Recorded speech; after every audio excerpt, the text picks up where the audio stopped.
কি বলবো দাদা, আমার নিজের মেয়ে বলে বলছি না, যত খাবার দাবার নিজে হাতে রান্না করে, আর এমন রান্না করে সবাই হাত চেটে খেয়ে গিয়ে বলে। আঙুল চেটে খায়? এনে খেয়ে নে। এটা কি?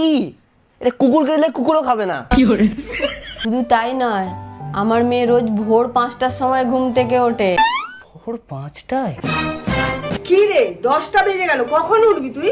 এখন উঠবো না, যাও।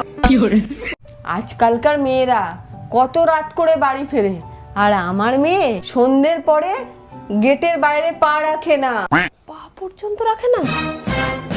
মা, আমি একটু বেরোলাম, আজকে আসতে আমার একটু রাত্রি হবে। মা এত মিথ্যে বলতে পারলে?